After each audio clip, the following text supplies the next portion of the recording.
Following Willard Mitt Romney's Michigan victory last night, the Republican battle to be the front runner in the battle to be the nominee for the battle to be the president moves downward today, both geographically and ethically.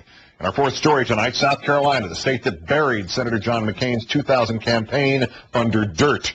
3 days before this year's South Carolina primary, there is fresh dirt. 80 state newspaper editors have received this flyer calling McCain a Viet Cong collaborator and a traitor to his fellow POWs. The author, a Vietnam vet who has targeted both McCain and Senator John Kerry before. Some pundits predicted Romney would go dirty on McCain because one of Romney's top people in the state was identified in a recent PBS documentary as engineering the notorious McCain smears in 2000 as a top advisor at that point to the Bush campaign. But Romney has also been targeted in South Carolina. State Republicans receiving a fake Romney Christmas card, pushing Mormonism buttons likely to alienate the state's Christian evangelicals. And an evangelical group supporting Mike Huckabee mounted negative push polls before Iowa and New Hampshire, and we learned tonight from TPM muckraker began last night in South Carolina.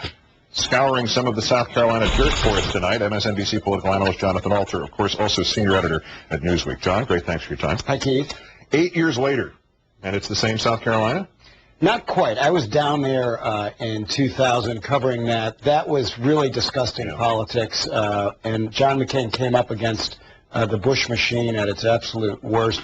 I talked this evening to Mark Salter, who's John McCain's top aide, longtime aide, and he said it's not nearly as bad as 2000. So despite some of this nonsense that's going around, they feel like they've got a good shot there. The Romney situation and whether or not there was any likelihood of him going negative or dirty or however you want to call it in South Carolina, did he not at least clinch his victory in Michigan, not simply from being there and not simply because the economy was bad, but because he pretty much dropped the negative campaign ads in Michigan? I actually think it was more because he was stressing the economic issues. McCain, in an effort for some straight talk, said that these jobs that Michigan had lost weren't coming back. Right. That was a big gaffe, and Romney was able to exploit that. I think he's probably doing a little bit less of the negative stuff in South Carolina than Huckabee. At least that's according to the McCain people, or it might just be that they're more worried about Huckabee than they are about Romney right now. Yes, and your colleagues at Newsweek, in fact, to that point, have portrayed some of the values crowd as wallowing in the dirt. Is this the moral relativism? Or? Well, it is kind of amusing when Mike Huckabee's people engage in push polling. You know what those are, where you say, are you for, candidate Romney who wants to raise your taxes, as if it's a poll, but it's really a way of doing negative outreach. The Swiftboat vets condemned the new attack on McCain. My head hurts. Yeah. What? Explain, please. Well, the Swiftboat Veterans for Truth actually like McCain. It was John Kerry they hated. But there's another group that has hated McCain for many years that's spreading this.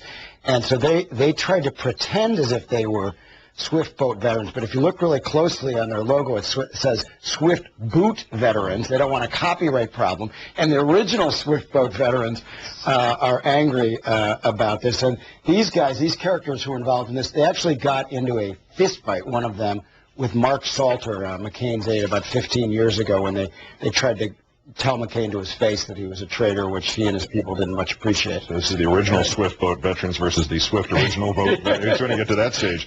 Last point, this sort of underreported Huckabee speech the other night about constitutional changes to make it line up with the Bible. Presumably that will work very nicely in South Carolina, but in terms of easy pickings around the country, could that really come back and just be used as, again, a mallet over the guy's head elsewhere? He has survived a series of gaffes amazingly well. I mean, he's almost bulletproof on these things. But this thing will dog him should he go on to win the nomination because, moderate... a theocracy is what it was, at least in theory. This will sink him. He's basically saying that the Constitution needs to be amended to be more religious. It doesn't get any more troublesome than that. Yeah, you see him being condemned in a lot of religious quarters. He's in trouble with that. Jonathan Alter of MSNBC and Newsweek on the Republicans. Thanks for coming in, John. Thanks, Keith.